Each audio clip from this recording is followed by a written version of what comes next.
बिस्मिल्लाहिर्रहमानिर्रहीम। आज हम करने जा रहे हैं 9th class math exercise 1.1। Question number 2 है जिसमें हमें ये रिक्वायर्ड है कि हमें नंबर लाइन ड्रॉ करनी है। तो सबसे पहले नंबर लाइन क्या होती है? नंबर लाइन हम एक ऐसी लाइन को कहते हैं जिसके सेंटर में ज़ीरो, ठीक है। अगर हम उससे आगे की तरफ जाएंगे तो हमारे पास जो है वो पॉजिटिव नंबर आएंगे यानी +1 +2। लेकिन अगर हम इसके बैकवर्ड जाएंगे यानी लेफ़्ट साइड पे जाएंगे तो हमारे पास इस तरफ जो है वो नेगेटिव नंबर्स होंगे, ठीक है। तो ये हमारे पास जो है वो नंबर लाइन के हवाले से था। पार्ट नंबर 1 है जिसमें हमें सबसे पहले √2 को जो है वो नंबर लाइन के ऊपर शो कराना है। तो उसके लिए सबसे पहले √2 की अगर हम कैलकुलेटर से वैल्यू देखें तो वो आती है जी 1.4142। तो ये आप देखें कि ये 1 से एक बड़ा नंबर है, ठीक है। √2, ठीक है, 1 से एक बड़ा नंबर है। तो इसलिए जब हमने इसको नंबर लाइन पे शो करना होगा तो हम करेंगे ये कि ये हमारे पास ज़ीरो है, ये मैंने नंबर लाइन बनाई हुई है। इस तरफ हमारे पॉजिटिव नंबर्स की सीक्वेंस चल रही है और इस तरफ हमारे पास नेगेटिव नंबर्स की जो सीक्वेंस है वो चल रही है, ठीक है। अच्छा, यहाँ पे 0 1 और 1 2 ये तमाम नंबर्स के दरमियान ये जो नंबर लाइन पे गैप है ये मैंने स्केल से इंचेस के हिसाब से रखा है, यानी ये 1 इंच का गैप है, ठीक है, ताकि आपको कन्वीनियंटली नज़र आए, ठीक है। तो आप इसमें अपनी मर्ज़ी से कोई भी 1 यूनिट गैप रख सकते हैं, लेकिन आपने इस चीज़ का ख्याल रखना है कि ये जो गैप है ये जो है ये सेम होना चाहिए, ठीक है। अच्छा, तो हमने √2 की वैल्यू चूँकि 1 से बड़ा नंबर है, ठीक है, लिहाजा हमने यहाँ पे 0 से 1 तक एक जो है ये गैप हमने ये पोर्शन सेलेक्ट कर लिया। इसी तरह अगर हम इसी चीज़ को आगे ले के चलें तो हम ये करते हैं कि हम यहाँ से 1 से बिल्कुल सीधा ऊपर 90 के एंगल पे हम मज़ीद जो है वो 1 इंच की जो एक लाइन 1 इंच की जो लाइन है वो हम यहाँ पे ड्रा करेंगे, ठीक है। तो ये मैंने यहाँ पे 1 पे स्केल को रखते हुए बिल्कुल सीधा स्केल रखना है, यानी 90 के एंगल पे ये चीज़ होनी चाहिए। तो इस तरह से ये साइड हमारे पास 1 बन जाएगी, ठीक है।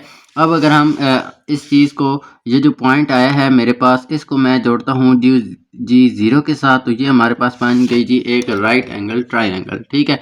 अब हम देखते हैं कि जब हम राइट एंगल ट्रायंगल बनाते हैं तो इस साइड की यहाँ से यहाँ तक ये जो लेंथ है ये लेंथ कितनी आती है? आप देखें कि इस साइड की जो लेंथ है यानी जो इस ट्रायंगल की हाइट है वो है 1, ठीक है।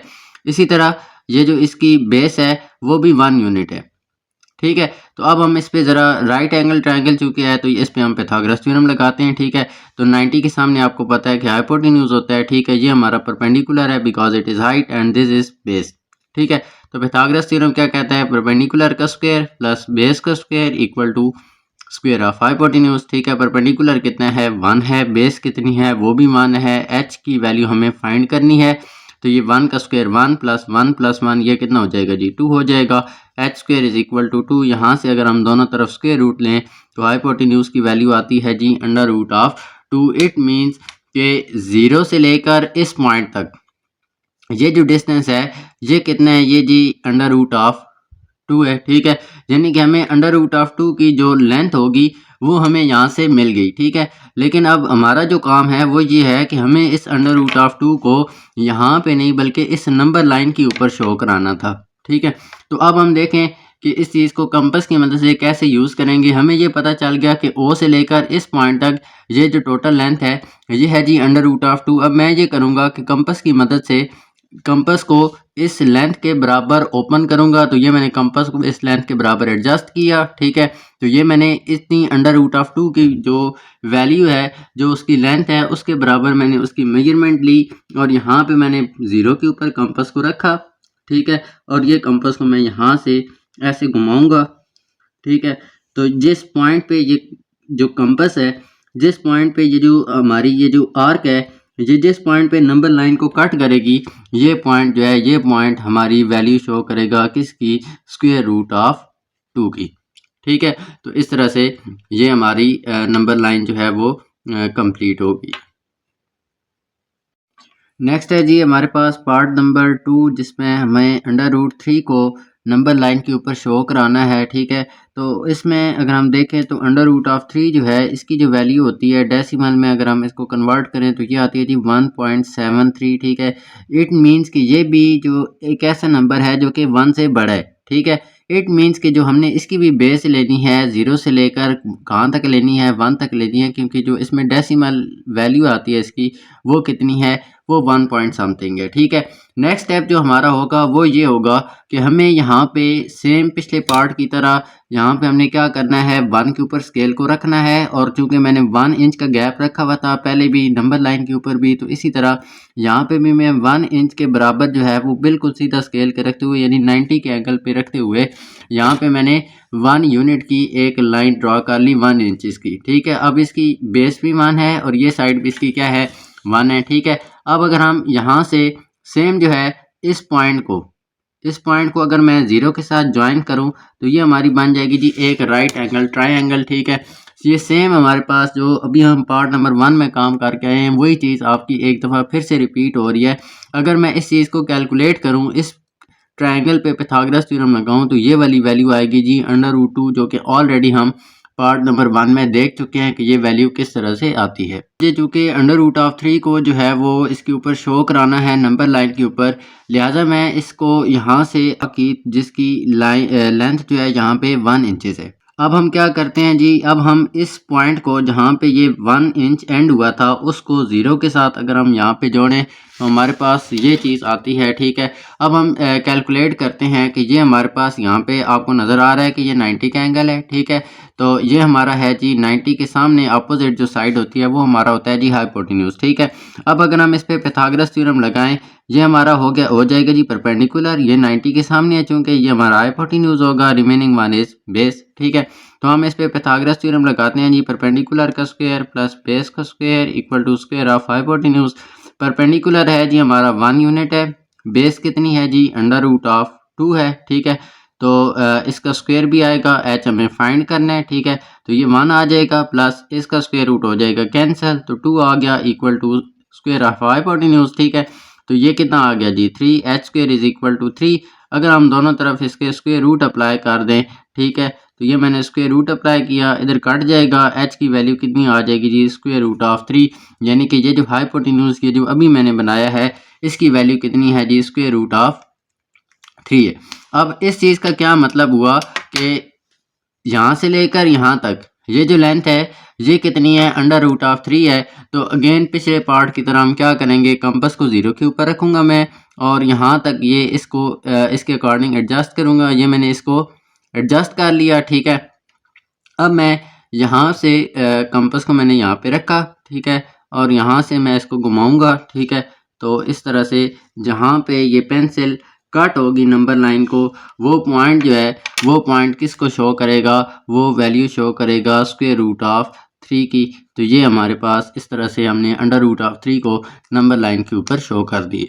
पास पार्ट नंबर 3 जिसमें हमें 4 होल 1/3 को नंबर लाइन के ऊपर शो कराना है। ठीक है, अब इस चीज़ को हम कैसे शो कराएंगे, सबसे पहले तो आप ये देखें कि जो हमारे पास वैल्यू है वो है जी 4 होल 1/3। ठीक है, अब ये कंपाउंड फ्रैक्शन है। ठीक है, तो सबसे पहले जो फ्रैक्शन होती है उसका क्या मतलब होता है, फॉर एग्जांपल अगर 1/3 है, इसको अगर मैथमेटिकली फ्रैक्शन के हवाले से एक्सप्लेन करना हो तो इट मीन्स ये है कि हमारे पास एक मेटल स्ट्रिप थी। ठीक है, इस स्ट्रिप के ना हमने 3 पार्ट्स किए। 1/3 की मैं एक्सप्लेन कर रहा हूँ कि 1/3 का मतलब ये है कि हमने एक स्ट्रिप थी हमारे पास, उसके हमने 3 पार्ट्स किए।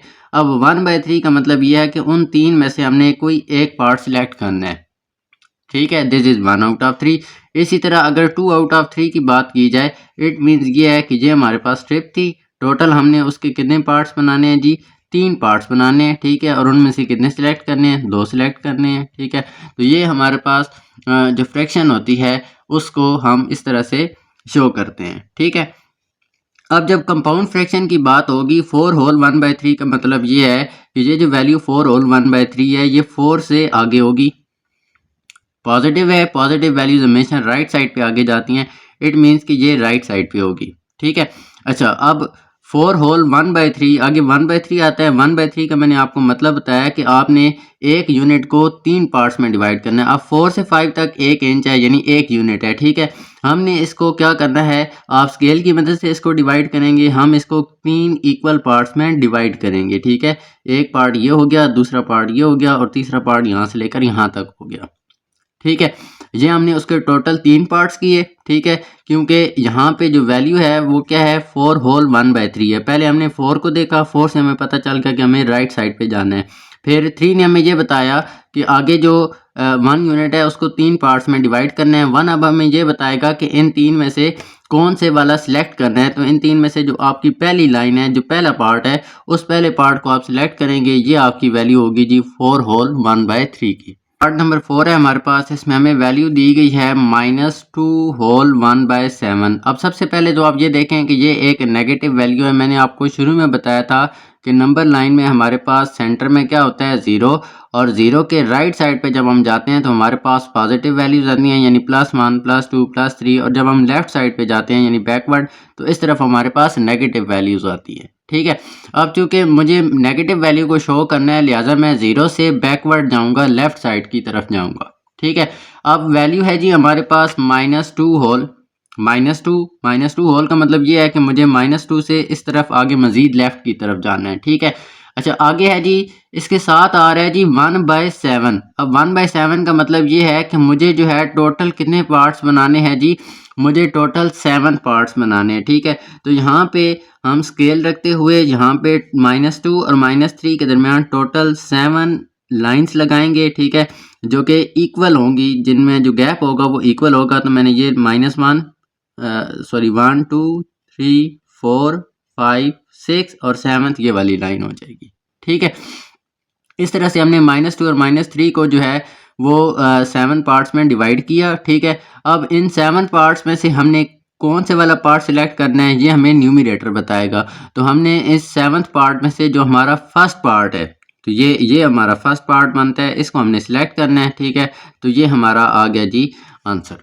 पार्ट नंबर 5 है जिसमें हमारे पास सिंपल 5/8 दिया गया। अगर आप 5/8 को डेसिमल में कन्वर्ट करके देखें तो ये हमारे पास बनता है जी 0.6 एंड समथिंग बनता है। ठीक है, यानी कि बताने का मकसद ये है कि ये सबसे पहले तो पॉजिटिव वैल्यू है। पॉजिटिव वैल्यू का मतलब ये है कि 0 से तो राइट साइड पे आएगा। ठीक है, फिर 0 पॉइंट समथिंग है, इट मीन्स कि ये 1 से लेस है। 1 से लेस है तो इसका मतलब 0 और 1 के दरमियान में ये कोई वैल्यू होगी। ठीक है, इसका मतलब 0 और 1 के दरमियान ये जो स्पेस है इसको हमने 8 पार्ट्स में डिवाइड करते हैं जी। 1 2 3 4 5 6 7 और 8वां पार्ट ये वाला हो जाएगा। ठीक है, अब 5/8 का मतलब ये है कि टोटल हमने 8 पार्ट्स किए। 5/8 मीन्स कि हमने टोटल जो है वो 8 पार्ट्स किए, उसमें से कौन से वाला सिलेक्ट करना है, उसमें से जो आपका 5वां पार्ट है। तो चेक करते हैं 1 2 3 4, ये आपका जी है जी 5वां पार्ट, यानी 5/8 का 8 आपका यहाँ पे मौजूद होगा।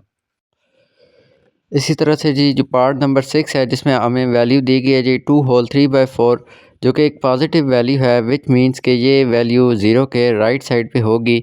तो अब यहाँ पे 3/4 है, चूँकि डिनोमिनेटर में हमारा 4 आ रहा है, इट मींस कि हमें 2 के राइट साइड पे यानी 2 और 3 के दरमियान ये जो 1 यूनिट का गैप है इसको हमें 4 इक्वल पार्ट्स में डिवाइड करना है। ठीक है, तो हमने इसको 4 इक्वल पार्ट्स में डिवाइड किया। ठीक है, और चूँकि न्यूमरेटर में हमारा जो नंबर है वो है 3, तो इट मींस कि हमें उन 4th पार्ट्स में से जो थर्ड पार्ट है वो थर्ड पार्ट सिलेक्ट करना है, और इस तरह से हम इस 2 होल 3/4